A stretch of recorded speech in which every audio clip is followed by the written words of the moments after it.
Hello everyone. So as you all know that in the previous two parts we have completed 25 questions, and in today's session we're gonna complete the last 10 questions. So let's begin the class. Okay everyone, so as you can see we are having the 26th question with us. So it is saying two insulated metallic spheres of 3 microfarad and 5 microfarad capacitances are charged to 300 volt and 500 volt respectively. Then the energy loss when they are connected by a wire is how much? So basically individual capacitances and individual charges to which potential they have charged, that has given for the two metallic spheres. But the question is asking, when they are connected by a wire, what amount of energy they will lose, or what is the difference of energy before the connection and after the connection. That is what we need to find it out. Okay, so let's find out what is the energy before the two spheres are getting connected by the wire. So first of all, as you can see, for first sphere we have capacitance, we have the potential to which it is charged. So I can write the energy for first metallic sphere, let it be E1, is equal to half C1 V1 square, right? So now that will be half C1 will be 3 into 10 to the power minus 6 farad into V1 square, that will be 300 square. Clear? Now this much will be equal to, I can write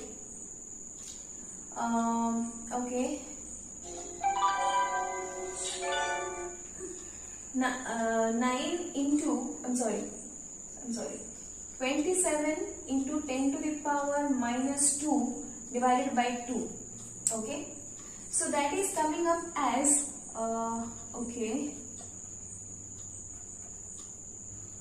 yes, 0.135 joule we can say. Okay, clear? Next thing is, let's find out the energy stored in the second capacitor. That is E2 is equal to half C2 V2 square, that is equal to half C2 is 5 into 10 to the power minus 6 farad into, that is 500 square. 5, that will be 125 by 2 into 10 to the power minus 2. So that will come up as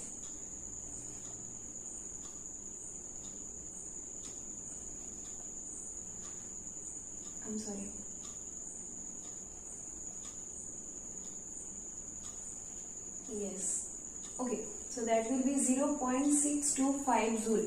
Okay. So what about the total energy now? That means E will be equal to E1 plus E2, that will be equal to 0.135 plus 0.625 joule, that will be equal to 0.760 joule. Now this is the amount of energy that the two spheres stored before they are getting connected with a wire. So when they get connected, after connection, this is before connection part, then after connection we can say, first we can find out the total capacitance, that will be equal to C1 plus C2. So that will be 3 plus 5, that is equal to 8 microfarad. Clear? Now we got the total charge, we have the individual potentials. So now I can calculate the total charge on capacitor or on metallic sphere having capacitance C1 and this potential V1. So Q1 will be equal to, we know that charge stored in a capacitor is given by Q equal to CD. So we will apply that formula. So that will be equal to C1 V1, that will be 3 into 10 to the power minus 6 into 300. So that will come up as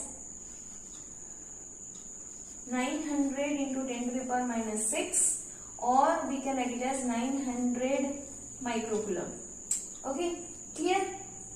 Next part, Q2, that is charge on the second metallic sphere, that will be C2V2, that means 5 into 10 to the power minus 6, and that is also 500.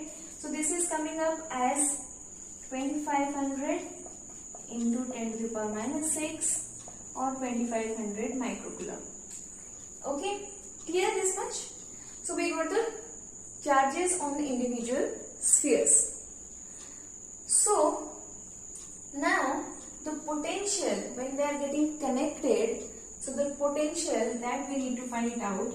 What about the total charge when they get connected? That will be Q will be equal to Q1 plus Q2. That means 2500 plus 900 microcoulomb, that will be 3400 microcoulomb. Okay. Now what about the potential to which they are getting this much of charge? That can be given by V equal to Q by C, that is equal to 3400 into 10 to the power minus 6 divided by the total charge we are having here at 8 into 10 to the power minus 6. Okay, so that is coming up as 425 volt. Okay, so now this is the potential of the two spheres when they are getting connected by a wire. Now we can find out the energy stored after connection by the two wires. So that will be equal to half C V square. That will be half. C we have found out as 8 microfarad. That means 8 into 10 to the power minus 6. We got it as 425 square. Okay. So for that thing, I will use calculator for just calculation. So the value will come up as, okay, so that will be 0.7225 joule. Okay, clear? Now this much of energy we got after connection of the two metallic spheres. And this part is before connection, this part is after connection. So what about the energy loss? That means we need to find out delta E, that is the change in energy. So E after connection, E before connection. Okay, AC/DC. Not alternating current and whatever it is. But AC means after connection, DC means before connection. So the value I can write it as 0.7225 minus 0.760. So that will be equal to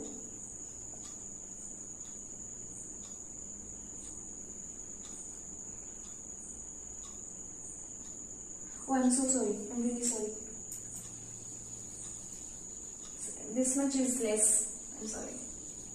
So that will be before connection minus after connection, or you can take the mod, no worries at all.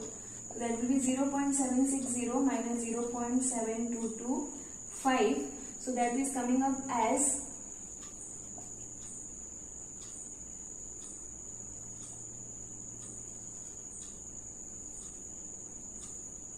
okay, 0.0375 joule. Okay, so this is the amount of energy that we can say is lost by the two spheres after getting connected by a wire. So as you can see, yes, option B is the correct option for this question. So this is the next question we are having. That is, how many 1 microfarad capacitors must be connected in parallel to store a charge of 1 coulomb with a potential of 110 volt across capacitors? Options are given.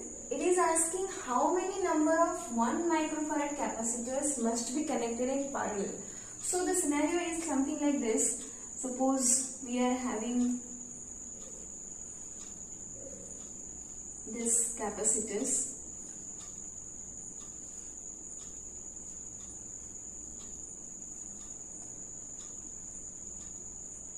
suppose we are having n number of capacitors which are connected in parallel, okay, and all of them, since they are in parallel, this is the potential drop, or we can say the source to which they are connected.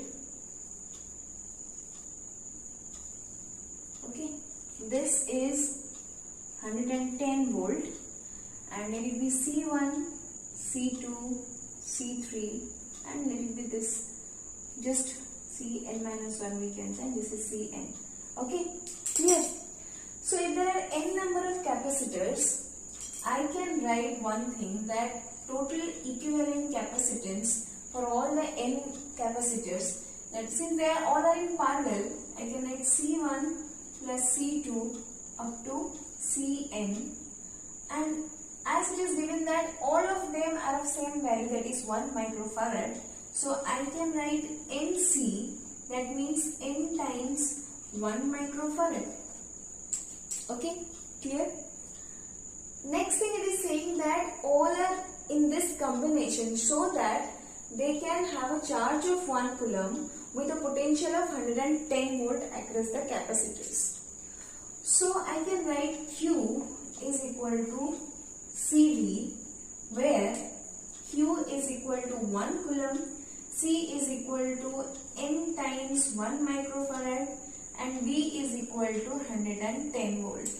Okay, and we need to find out the value of N, that is the number of capacitors. So that is coming, that will come up as N will be equal to 1 divided by 10 to the power minus 6 into 110, or that will be 10 to the power 6 by 110, or 10 to the power 5 by 11. So when you will divide this, it will come up nearly equal to 9090 times. 9090. So the number of 1 microfarad capacitors that must be connected is option C. Clear? Okay. So now let's go for the next question, which is question number 28, and this is a very interesting question. So let's see. Basically, it is asking what is the equivalent resistance between terminals A and C of the given circuit. That means we need to find out the equivalent resistance between this point and this point. Now, whenever this kind of finite series combination or finite combination of resistances are given, you have to consider the points or the terminals within which it is asking to find out the equivalent resistance. So now, just forget about the B point and D point. We are only concerned about this A and C, and whichever resistance is connected to these 2 points. Okay. So for this thing, you can see it is asking between A and C. So we will discard the point B and point D, and we will focus on this part only.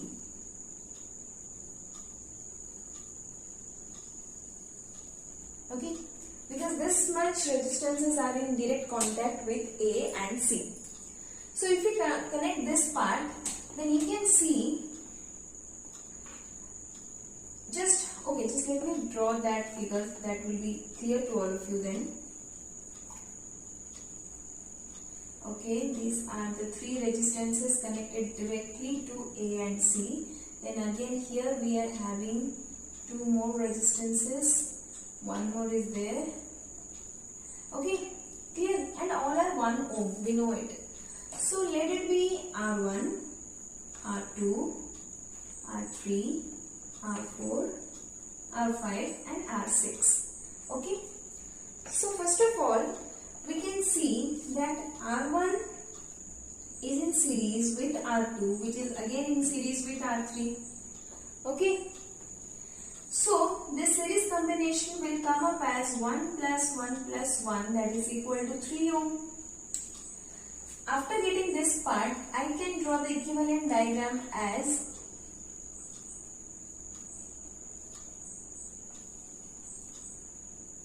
and here we are having one more resistance, that is Okay, let it be R7. That is the equivalent of R1, R2 and R3. So this is R7, this is R4, this is R5 and this is R6. This is point C, this is point A. So here you can see R7 and R4 are in parallel combination and R5 and R6 are in series with this parallel combination. So I can write now the total equivalent resistance of the whole combination or between point A and C is equal to R5, which is in series with parallel combination of R4 and R7, which is again in series with R6. Clear? So let's put the values directly now. R5 is, we know that is 1 ohm, so 1 plus here R7 equal to 3 ohm and R4 equal to 1 ohm. So we have to take the parallel combination of that. So that will directly be equal to 3 by 4 plus R6 is again equal to 1. By taking the LCM, we can directly write 8 plus 3, that will be 11. 11 by 4, which is equal to 2.75 ohm. Okay. So from the options, if you compare, yes, option A is the correct option for this part. Now see, as I said, whenever this type of question is coming up, we need to consider only the terminals in between which we need to find out the resistance. Now suppose in place of A and C, I would have written B and D. Then you are not required to take this part. You will only consider, if I am asking the equivalent resistance between B and D, then you will consider the just reverse part which we have considered now. Clear? Now suppose it is asking between B and C. Okay, B and C. Then what you have to do, you need to consider only this much of part. You have to discard A point and D point. Okay. In the similar manner, we need to focus on the terminals in which it is asking. Okay. Clear? So now we are having the 29th question with us. It is a very easy question, as you can see also. The question is, an electron is projected along the axis of a circular conductor carrying some current. Okay. So the thing is, electron is projected along the axis of a circular conductor carrying some current. Electron will experience force in which manner? Okay, that is the question. What amount of force will be imposed by the electron, on the electron by the magnetic field? So see, now suppose this is a circular orbit along which an electron is moving. Okay. Now let this be the center of the loop and let this be the axis of rotation of electron for the circular loop, right? So we know for a circular current carrying conductor, now if the electron is moving in this direction, the current will be in this direction, and for such kind of circular current carrying conductor, we know the magnetic field is along the axis of the loop, right? We have already calculated that. So we know it that for circular loop, the magnetic field is along the axis of the loop, right? So when the electron is projected along the axis, that means here the electron is not going along the periphery, it's going along the axis. Okay. If it is going in this part, and now if I apply the magnetic Lorentz force, that is F. So as I said, the Lorentz force is F equal to Q V cross B. Now as you can see, the electron is going along the direction of magnetic field, or basically it is going along the axis, along which we are having the magnetic field as well. So that will be QVV sine 0 degree, right? Or if I consider that electron is going in this direction, then that will be QVD sine 180 degree. Okay, so in either way or in either method you are getting the force as 0. So you can see now that when the electron is going or it is projected along the axis of a circular loop, it will experience 0 force. That means there will be no force imposed on the electron. Okay? Okay. So now we are having the 29th question with us. That is saying, a galvanometer having a resistance of 8 ohm is shunted by a wire of resistance 2 ohm. A galvanometer of resistance 8 ohm. That means the galvanometer you are using, that is having the resistance 8 ohm. It's shunted by a resistance of 2 ohm. If the total current is 1 ampere, the part of it passing through the shunt will be. Basically, it is asking if the total current passing through the arrangement is 1 ampere, then what part of it is passing through the low resistance which is connected to the galvanometer having resistance 2 ohm. Okay. So we know that the shunt resistance S for a galvanometer is IgG divided by I minus Ig, where Ig is the current passing through the galvanometer, capital G is representing the resistance of the galvanometer, and I is representing the total current, and S, as you know, that is the shunt resistance. So we need to find out the value of current which is passing through the shunt. So from this expression I can write I minus Ig, that will be equal to IgG upon S, or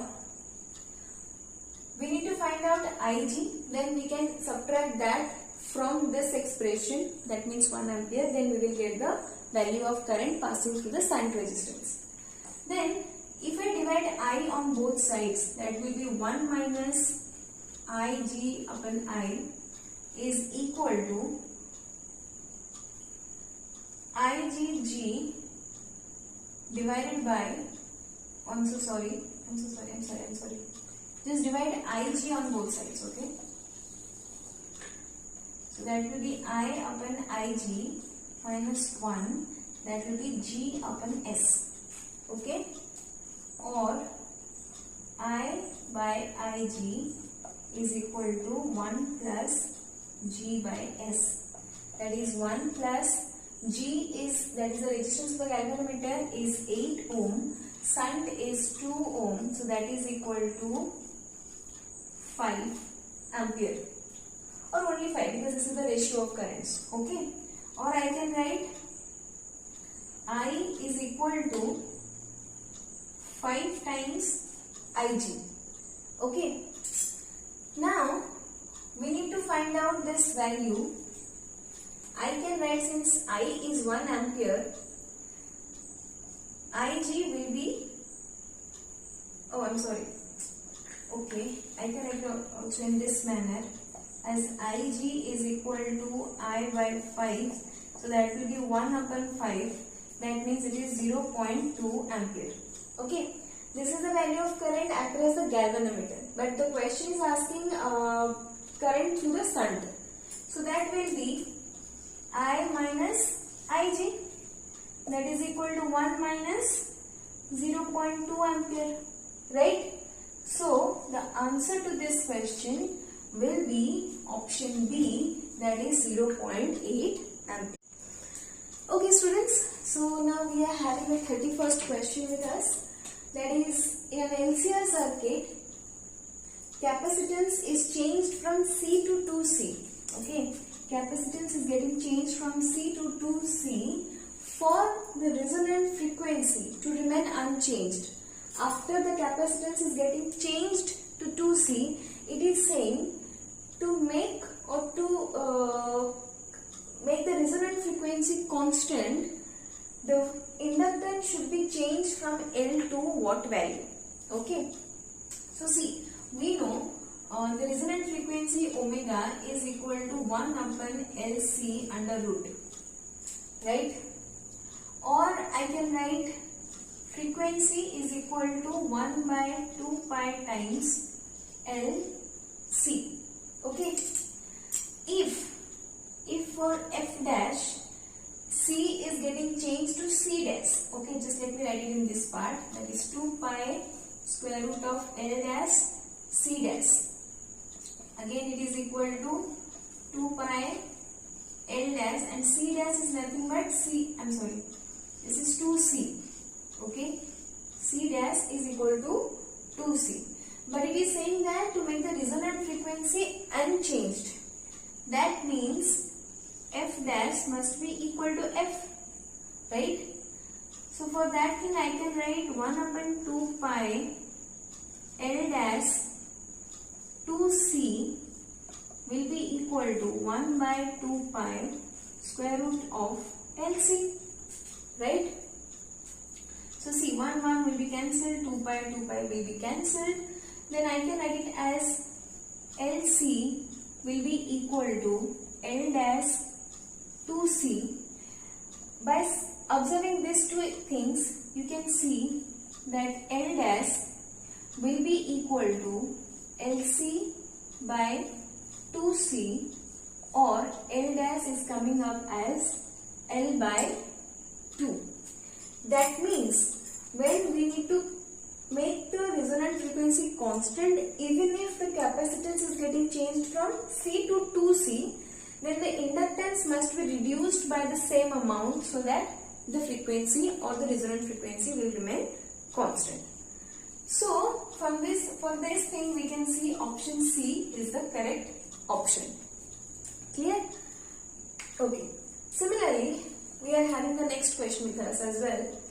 That is saying light can travel in vacuum due to its which nature, right?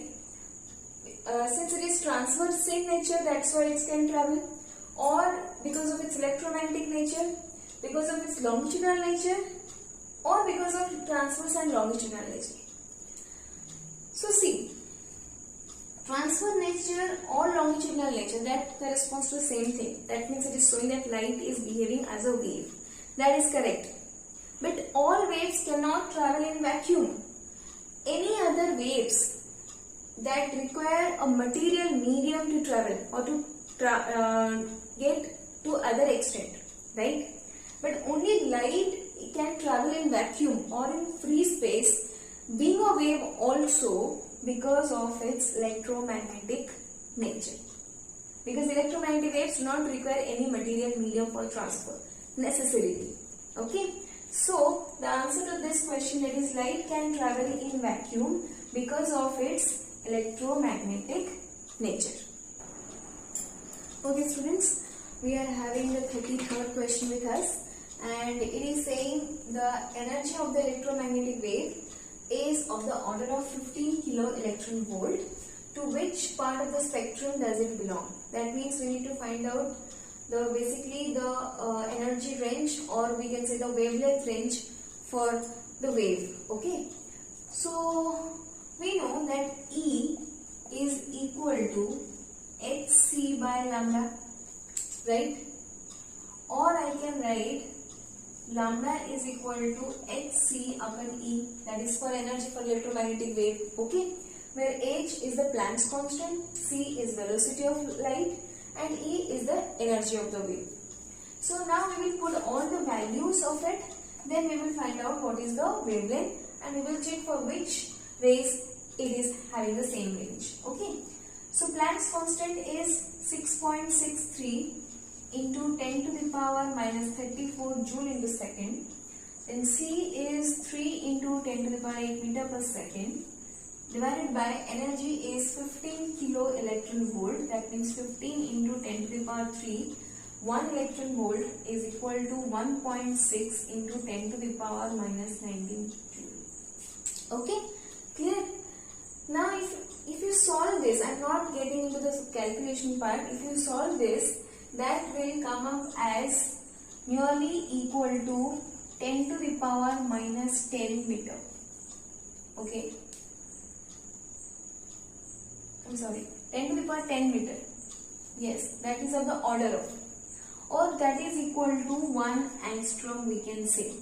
Since it is coming as 1 angstrom, we don't need to think much, because we know out of the 4 rays, that is gamma rays, which are having very less energy, infrared rays, X-rays or UV rays. UV rays has a maximum energy out of all the 4s. Infrared having less energy than UV rays.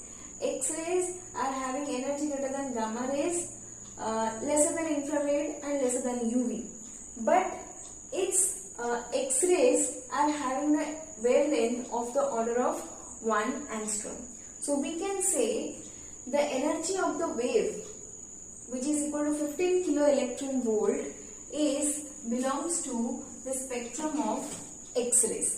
Okay, clear? Okay students, so now we are having the second last question, that is a circular loop. Okay, a circular loop of radius 0.3 centimeter lies parallel to much bigger circular loop of radius 20 centimeter. That means there are two circular loops, one is of 0.3 centimeter, another is of 20 centimeter, and they are parallel to each other. The center of the smaller loop is on the axis of the bigger loop. That means if this is the bigger loop we are considering, whose radius is 20 centimeter, along its axis we are having one more loop which is having the center, a radius as 0.3 centimeter. Okay, this is the case. They are along the same axis, they are lying parallel to each other. The distance between the centers is 15 centimeter. That means this distance is given to us as 15 centimeter. Okay. If a current of 2 ampere flows through the smaller loop, that means here the current is 2 ampere, then the flux linked with the bigger loop. Okay, so for this loop we need to find out flux. Okay, clear? So, okay, we know that flux is equal to B dot A, right? And magnetic lines of force, or basically the physical meaning of flux is number of lines of force crossing per unit area. So since current is flowing through this surface, the change in number of lines of force will be affected by the bigger loop also, right? So for that thing I can write, if this distance is 15 centimeter, let the radius is capital R, here it is small r, okay, and the distance between them is x, that is x equal to 15 centimeter. Then for magnetic field I can write mu naught I r square divided by 2 times r square plus xl square raised to 3 by 2. Okay, this is the magnetic field. So the flux will be equal to mu naught I r square 2 times r square plus xl square 3 by 2 dot A means the area. We are not taking this area because current is flowing through this smaller loop. So we will take the area of the smaller loop, that will be pi r square. We can overcome this dot product because they are lying parallel. So the angle between them will be 0 degree. Okay. So for that thing, now we will have to put the values, respective values, and we need to do the calculation.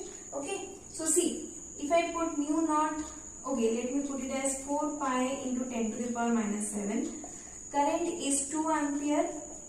Capital R, that means radius of the bigger loop, that means I can write it as 0.2 meter square. Okay. Then we are having pi, so let it be pi, or we can put 3.14. Small r square, that means 0.03 meter square. Okay. Divided by 2 times r square, that means 0.2 square plus 0.15 square raised to 3 by 2. Okay. So this calculation I am leaving up to you all. Please comment down below in the comment box what will be the answer to this question. That is a question, or that is a small part I am leaving to you people. Please let me know and I will comment on that. Okay students, now we are at the final question of this session, that is the 35th question. And the question is, if potential in a region is expressed as V of xyz is equal to 6xy minus y plus 2yz, the electric field at point 110 is. Okay, so first of all, potential is given us in terms of coordinate xyz as 6xy minus y plus 2yz. Okay, and it is asking about electric field. So we know that electric field, or I can write it EXYZ, will be equal to negative potential gradient, right? Or I can, to be more specific, I can write it as I cap dV by dx plus j cap dV upon dy plus k cap dV upon dz. Okay, now we will just apply the formula and we will get the answer.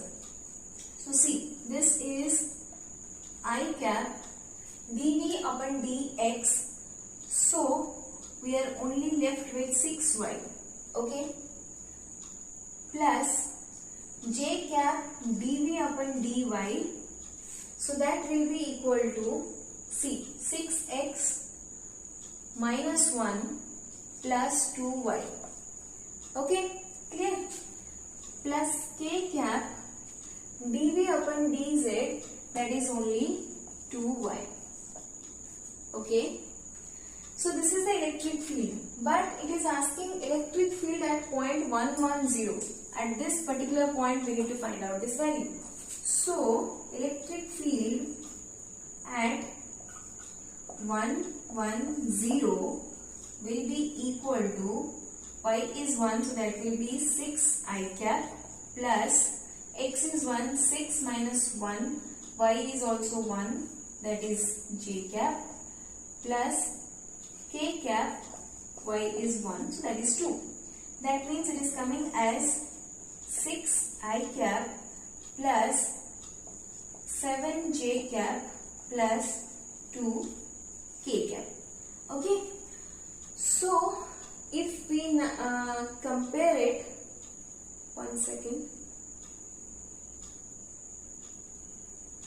no option is matching, just give me 1 second everyone. dz is okay, dv by dy is 6.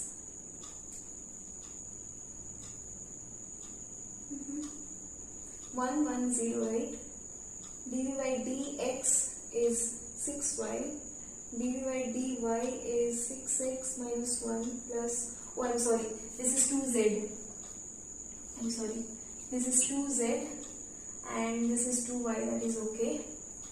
So that will be, yes, okay, so now this will be 5j cap, okay.